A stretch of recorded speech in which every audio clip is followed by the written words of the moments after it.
Good morning, everyone. I'm Manoj Chawla. I'm the consulting manager at Cognizant, looking specifically around education domain. At Cognizant, we have been helping customers across the whole value of education, covering the learners from the age 3 and above. We have been helping customers in the K-12, in the higher education space, in the space of education assessments, publishing, as well as pathway and continuing education. We are proud through our services. We are touching more than 100 million plus learners every year around the globe. The way we work and learn is changing. And when we say that with pandemic, with things like pandemic COVID-19, we have seen the shift for all level of learners, be it young learners, university goers, or the lifelong learners. We have seen classroom shifting to home, blackboard shifting towards screen or video calls. In this context of job disruption, demand for new skills, education providers have a very critical role to play in preparing the global citizens and the workforce of the future. A future which is AI driven, autonomous, be it using AI lawyers or self driving cars. Hence, the education models must adapt to equip learners with the skills that is needed to create a more cohesive, more inclusive, and a more productive world. We are already in the fourth industrial revolution, where the key theme is we have to be global, innovative, creative, technology driven, problem solving, collaborative, and a lifelong learner. This is education 4.0. Interestingly, the learner is at the center of this 4.0 phase, which impacts the complete ecosystem, be it educational universities, be it the enablers of the job market, or be it assessors, which are the providers of assessments and credentialing. The key challenge which educational institutions, universities, and higher ed are facing, how do they engage? How do they collaborate better with the learners, with the next gen learners? How do they keep the students engaged to continue education, pursue more degrees and all? The challenge for the job market is the shift is from getting a certificate towards acquiring a skill.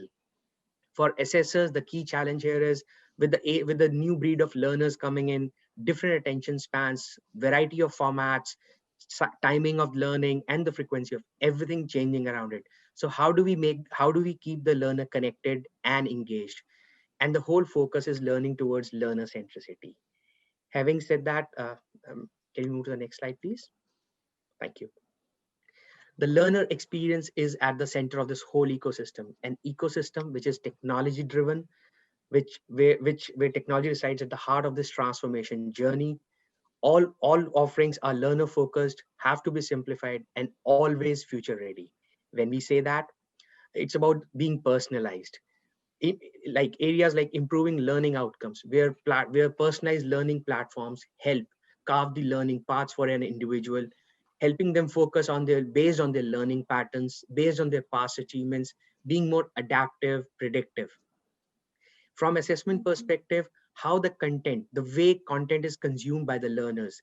For example, one learner may be more comfortable with learning through or giving assessment through text or through multiple choices or the essay type, or even to an extent of immersive content where the learner is actually into a problem and solving something. We are actually transforming from we are at a phase where we're transforming from assessment of learning towards assessment for learning, a more inclusive and blended learning assessment approach. From the data perspective, we have so much of data available at every single moment about an individual, about what they are doing. But the challenge here is how this magnitude of data can be utilized in making the offerings more personalized, with primary objectives to improve the enrollments to the courses, to ensure better success for every learner in their areas of interest, we would say in their focus areas of interest and the way they want to achieve it, making things more predictive, more adaptive for everyone, not only learners, for the institutions, how the different systems across the institutions can be made more lean, with enhanced experience, with seamless exchange of information, as well as to an extent as much automated. Eventually, it's all about experience. Now, learner being at the center of this whole ecosystem of a unified journey from the time of association with any institution, and till eternity. How we can capture each and every skill, each and every session attended, how we capture the outcomes of the learnings, formative assessments, high stake assessments, every micro credential, wherever it may have been achieved, and also map to the standard frameworks of education, tying everything together and enabling an overarching skill profile powered through technologies like blockchain. We are shifting towards outcome-based economy where it's all about the final goal, and journeys can still be different. So a learner may want to learn at school or maybe at home, may want to get trained through teachers or through just AI, may want content in printed media or through videos, immersive, gamification, 3D printing. The challenge for everyone is how through technology, we can support every learner in their pursuit to meet the competencies needed. Having said this, we at Cognizant have defined a 4SI framework, which primarily helps educational providers picking up the right digital tools for their educational offerings. This framework is based on 4 key pillars. One of them is space. Space, as we all know, is where the learning has to be delivered. It ranges from whether it's a classroom, a physical space, or a digital, anywhere learning, or even a blended, like a phygital kind of approach.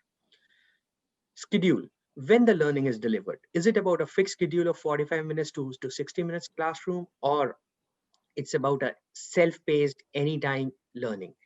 Supplement, it's about the content. Does the need satisfy by printed media or something like immersive experiments or 3D printing to, for that matter, with the whole objective that the learning outcomes can be achieved? Style, how the learning is delivered. Is it around a sage on a stage, as we treat teachers, or it is more interactive, automated, immersive technology supported learning styles, maybe gamification for that matter? Having said that, these 4SI pillars would definitely help and have been helping educational providers across the spectrum, be it institutions, assessors, publishers, or enablers, to evaluate and pick the right digital technology tools and make all their offerings more learner-centric, which is our key objective. When we say that the digital tools, few of the examples which we want to present here are digital platforms, artificial intelligence, blockchain, augmented reality, virtual reality, Internet of Things, digital assessments, remote proctoring, and many more. Just for information, we have this framework available in the booth, available for you to download and read. With this, I would like to welcome Matej, who is the head of software engineering at Cognizant, to share some of the experiences and how we have partnered in our journey of change with our customers. Thank you. Thank you, Manoj, and good morning, everyone. Thank you for having me here. My name is Matej Neagoș. I'm based in one of the largest university centers of Romania, the city of Cluj-Napoca. I'm the head of delivery for Cognizant Softvision Romania. We represent the software product engineering arm within the Cognizant Digital Business Group. And I'm here to talk to you a bit about change. Because one thing we've realized over the last 9 months is that as hard as it might be, change is necessary. And we've seen that schools and other education institutions are typically not internally structured to deliver software rapidly, successfully, or at scale. And the ability to plug in talent on demand to fit really the needs of now in terms of technology is a defining trait for hyper-growth organizations. So what's left? I think partnerships are really important. And partnerships with software developers are key as they enable growth by providing domain expertise, the right skills in the moment, and the product-focused team who can deliver products that your users actually want. And this is what we do and what we've committed to doing with our educational partners. And we've seen firsthand 2 key areas in which we can help change the education industry for the better. And historically, the student hasn't been at the center of all elements of education. It's a very much one-sided adaptation with students fitting the requirements of their education, not the education adapting to meet the requirements of the student. And as noted by Manoj, it's organizations that must take a holistic view of education and understand the importance that software can play here, as we're living in a world where certifications, experience, what I need to know are really in demand. And if we've learned anything over the past 9 months, is that modernized education delivery has never really been a hot topic for discussion or implementation for that matter. And I think it shows. And in the past 9 months, the education system has kind of been forced to go rogue, so to speak, with a very steep learning curve, with some students maybe using technology for the first time for classes with educators simultaneously kind of teaching and figuring out how to provide asynchronous learning so they can continue the course. Really on-demand education and an education model that fits the lifestyle and life changes of the students will define success moving forward. And I believe organizations that use technology to play a significant role in creating that high quality, inclusive student experience will flourish. And education is no longer confined, or shouldn't be confined to these dimensions of learning. The four S's that Manoj was talking about: space, schedule, style, supplement, are really key. And virtual reality, cognitive computing, artificial intelligence are changing the way education is delivered. And we know now that the classroom isn't the only place to acquire knowledge, and on-demand learning is defying expectations, I would say. Interactive technologies to support this variety of learning types are also key. But the biggest tell-all is that textbooks, reference materials, projects, quizzes, tests, all other supplements that teachers were using to basically supplement the learning process aren't the end-all, be-all. And one of our clients, Lesson Planet, which is an educational technology company that delivers digital tools and also, more importantly, curated open educational resources that personalize student learning, has kind of shown us this. And they have over 6,500,000 teacher reviews of open educational resources combined with a powerful suite of curriculum management tools that help deliver a compelling, inspirational, both in class and remote learning lessons for students. When they initially started, they wanted to save teachers some time planning the lessons, but the feedback they received pointed to a much bigger vision. A platform that easily allows educators to discover, to build, and manage the curriculums of students so that teachers could spend less time searching and more time teaching. We as a company started working together with them in 2014, and now basically we represent their entire engineering team.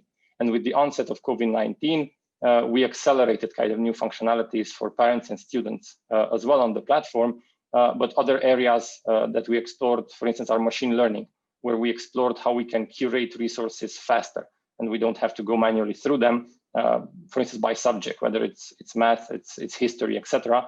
And we used about 300,000 texts that were already manually sorted over time to train an algorithm which proved very accurate in sorting out new materials.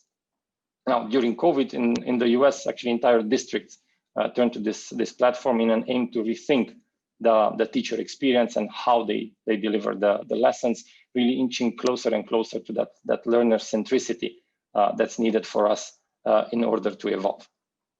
Because when you think about educational experiences becoming digitized, it's really fraught with concern. Because when handling learning and subsequent testing through a digital platform, it's very difficult to control the experience, the mastery. You worry about cheating, but it's really something that must be solved. And technology, again, I believe will play a critical role here, from using the camera, the audio, time limits, algorithms, so much more. You can innovate on this. And I believe the need is urgent. As in Europe, lockdowns have prevented standardized testing from being held. The revenue of the assessment providers reportedly went stale, and this interim virtual tests were deployed. While they helped recoup some of the revenues, these tests were built in a matter of weeks with no consideration for quality, for the experience of the learner, or for security. So it should be back to the drawing board, so to speak, with innovation leadership that require thinking outside the box and kind of leaning into the technology that's readily available for consumption. And accepting that the role of the face-to-face examiner has kind of changed dramatically nowadays, with many schools having permanently turned away from standardized testing. And I believe becoming software-centric is definitely a solution worth exploring. And if anything, as a result of COVID, the rationale for the digital assessment has strengthened, in my view. It's about creating flexibility, responsiveness, then contextualization, are really challenges that have been here long prior to COVID. And in order to help drive growth by shifting from a traditional method to the next generation digital assessment, educational providers should act now on some key areas. First, educators can no longer assume student evaluation will really happen following the assessment period. The methodology needs to shift to a continuous evaluation so that the impact of unforeseen situations can be minimized without affecting student learning. Then both technology and assessment should be flexible enough to adapt to the ever-changing needs of the learner. Also, there are universities that right now are leveraging virtual reality to create immersive training, for instance, for the latest childbirth techniques.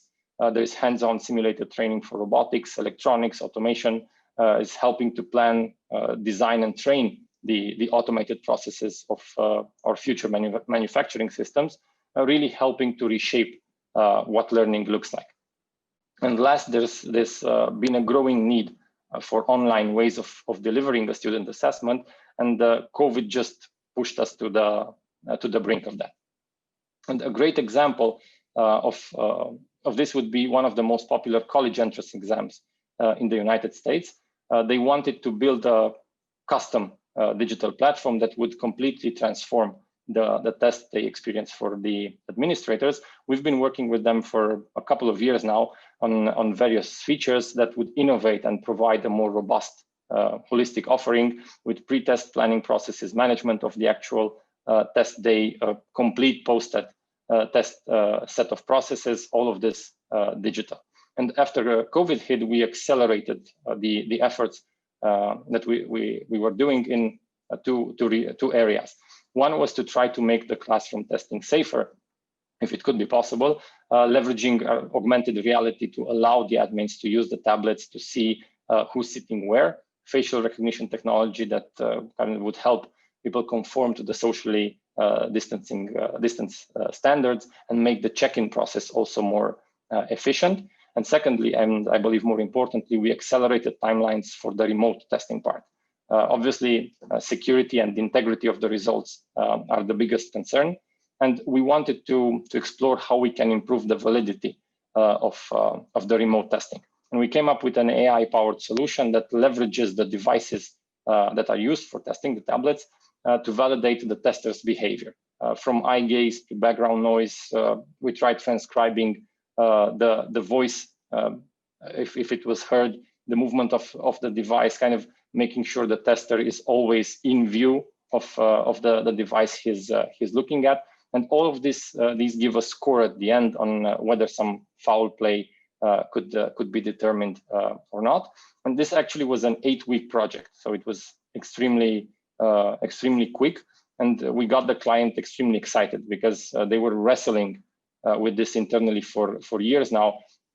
And they were very impressed that in such a short time span, we could deliver something that actually could be meaningful for real life. Because the rest of the results, if they're not conclusive enough, if you don't have a very high percentage of accuracy when you're telling whether that test is actually good or not, obviously you cannot use it in production. And in closing, I just want to add that as the world continues to grapple with these effects of the pandemic, I believe education has the opportunity to use these effects to its advantage, kind of a marker for a fresh start. And history has taught us that evolving is a necessity. So to continue to bring out the better in us and in what we do. But education has a greater journey, a bigger mission, I would say, as right now we're teaching the leaders of tomorrow in what's a model built for yesterday. And just imagine the possibilities for education when these experiences are completely rethought and learning could be redefined. Thank you. I'd be happy to take some questions. Yeah. Manoj, did you get some questions? Yeah, I got a question. Awesome. Yeah. It's from Matthias, which says, digital literacies vary widely both in teachers and learners. How do you enable all to participate fully and effectively in the midst of these rapid changing to avoid disparities. I would first appreciate this is the problem of the day, because we, as Mate, the last statements were, we are, it's a shift from something which happened earlier to something which is much forward looking. So the difference here is, I'll rather use an example here, right? When Facebook came in, or let's say AI came in, right?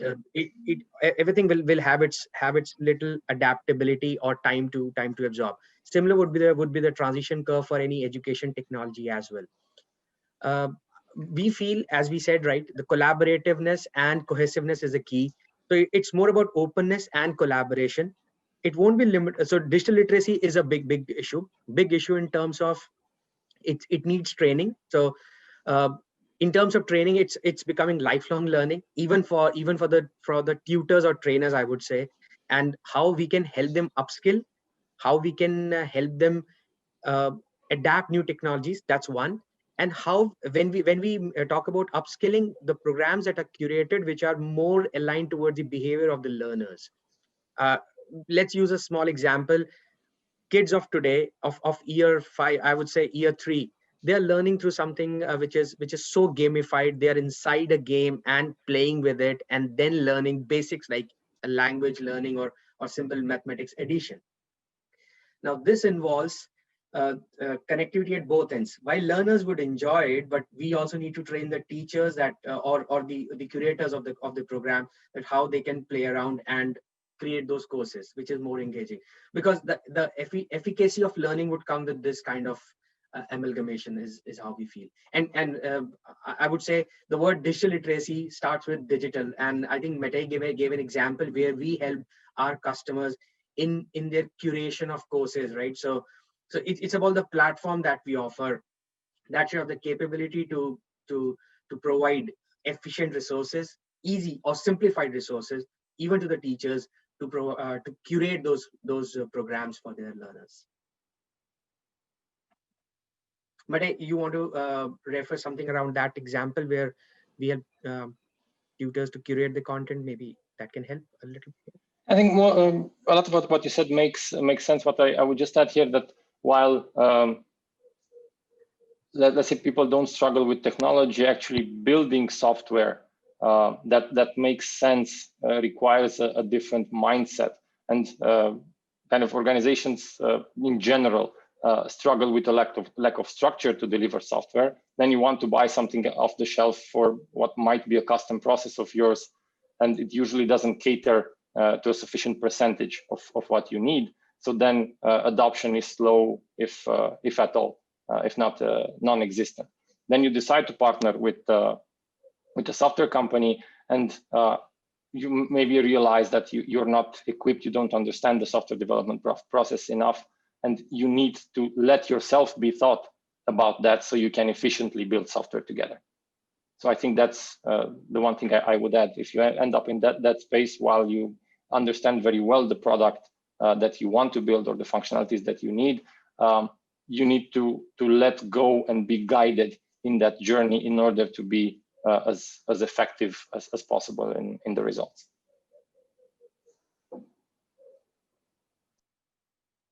Sure. Okay. I have another question, which is from Craig Mahoney, and it says, many universities have limited digital literacy in their staff. What is your position on the training and development with accreditation for academic staff to ensure they remain pedagogically contemporary and digitally literate?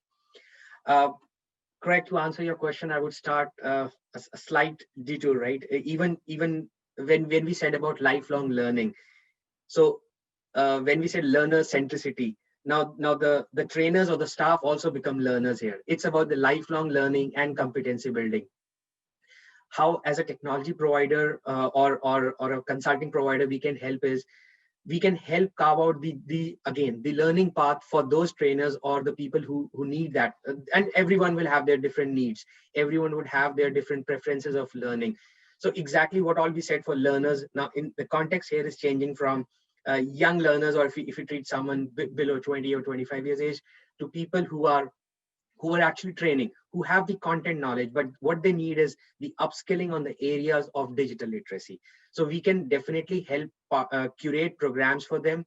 We can, but again, it's based on their way of learning, their preferences of learning, and definitely there will be a lot of trainings needed to help them. And when you said about accreditation, it's about different areas. I would say it sometimes it relates to the standards framework. Like in UK, we have a couple of standards related to higher education, we have standards related to teaching, we have standards related to education. So it's about curating programs. We can at even, let's take example of Cognizant. At Cognizant, across different roles, we have specific learning paths, which are 70% curated towards a role and 30% left towards how the individual wants to grow their minor areas of work. So we have that experience in help, and we have helped that for other clients as well. We can help organizations in consulting and helping them implement those curated paths for the learners, if that helps. So while the question comes up, I would just like to add, like, no one has tried autonomous cars to a larger extent, but once they come in, it would be an experience learning for everyone, right? So I'm just using that as an example to talk around the last question, which said about pedagogically contemporary, right? So sorry, I'll take another question. It's from Professor Judith Lamy, and it says, will this heighten the commercialization of higher education and potentially create a divide between those institutions and countries that can afford a partner with digital platform providers?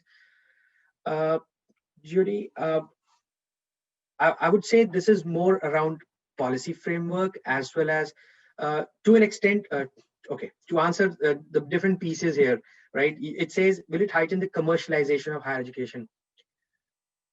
We don't feel so, but yes, there is an upscale needed for every provider in the education space to be on the same platform as their learners. We feel these kind of partnerships would definitely help improve the enrollments. When we see enrollments, that's one of the key revenue generator for every education institution, for every research institution.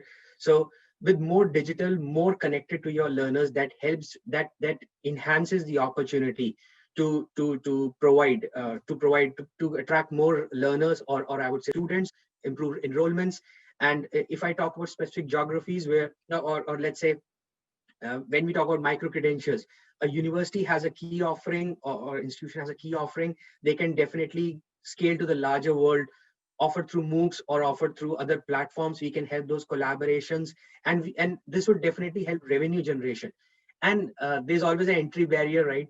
With new technologies, new disruptions, new things will come. It's all about keeping abreast with the latest, what's happening around. And also, as we said, the whole theme around learner centricity, how we keep them always tied up and glued to us. Yeah, and definitely some guidance from the governments and all, keeping things intact, that would always be very helpful for everyone.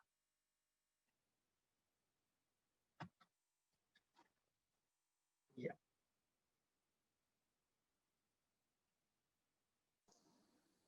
I think we are getting another question, but we'll wait for it. If we have time for it, if not, I think we can answer it in the booth afterwards, since we're close to time.